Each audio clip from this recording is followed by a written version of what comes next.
இன்றைய உணவு இன்றைய உணவு இன்றைய உணவு.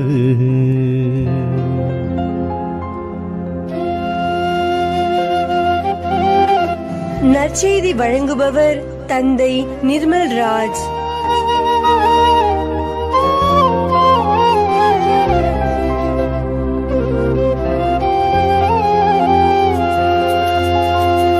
அன்பிற்குரிய சகோதர சகோதரிகளே, உங்கள் அனைவருக்கும் இயேசுவின் பெயரால் வாழ்த்துக்களையும் ஜெபங்களையும் அன்போடு உரித்தாக்கிக் கொள்கின்றேன்.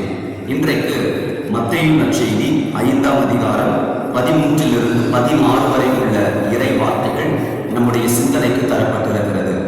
ஆண்டவர் நம்மை உலகிற்கு உப்பாக ஒளியாக கருதுகின்றார். சுவை ஊட்டக்கூடியது உப்பு. அந்த உவர்ப்பு தன்மையோடு நாம் நம்முடைய வாழ்வில் வாழ வேண்டும் என்றும், இருளை விரட்டியடிக்கக்கூடியது ஒளி, அந்த ஒளியை பெற்றவர்களாக இருக்க வேண்டும் என்றும் ஆண்டவர் இந்த உலகத்தில் நம்மை படைத்து வாழ வைத்துக் கொண்டிருக்கிறார்.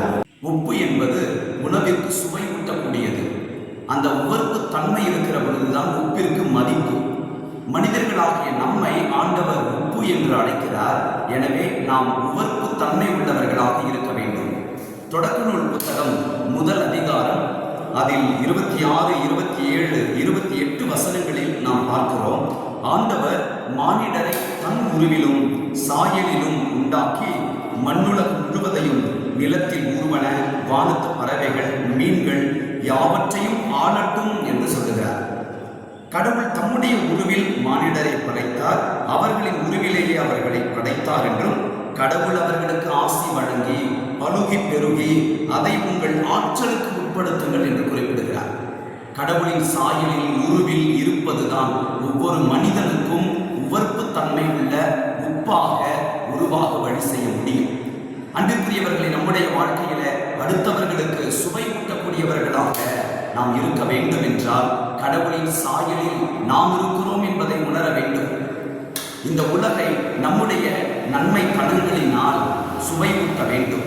இரண்டாவதாக ஆண்டவர் நம் ஒவ்வொருவரையும் ஒளியாக இருக்கும்படி சொல்லுகிறார். அந்த ஒளி யாரும் மரக்காலுக்கு அடியில் வைப்பதில்லை, கட்டிலுக்கு அடியில் வைப்பதில்லை, மாறாக எல்லாருக்கும் வெளிச்சம் கிடைக்கும்படியாக விளக்கு தண்ணின் மீது வைப்பார்கள் என்பதாக ஆண்டவர் உருவகமாக பேசுகிறார்.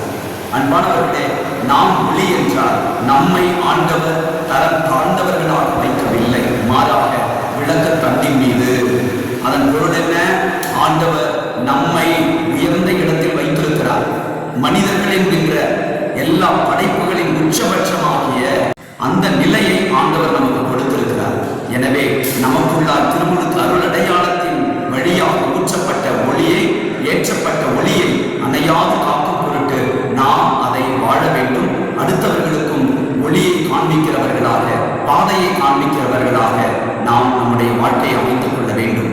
சுவை ஊட்டக்கூடிய உவர்ப்புள்ள உப்பாக, இருளை விரட்டி அடிக்கக்கூடிய உயர்ந்த இடத்தில் வைக்கக்கூடிய ஒளியாக வாழ முயற்சி செய்வோம்.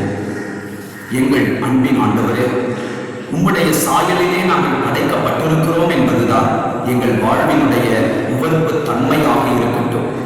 நீர் ஒளியாக இருக்கிற அந்த ஒளியிலே நாங்களும் பயணிக்கிற பொழுது நாங்களும் ஒளியை பெற்றுக்கொள்ளுகிறோம், உலகிற்கு ஒளியாக இருக்கிறோம் என்பதை உணர்ந்து நாங்கள் உப்பாக ஒளியாக வாழ உங்களுடைய அருளை பொழிவீராக. இயேசுவின் நாமத்தில் ஜெபிக்கின்றோம் தந்தையே.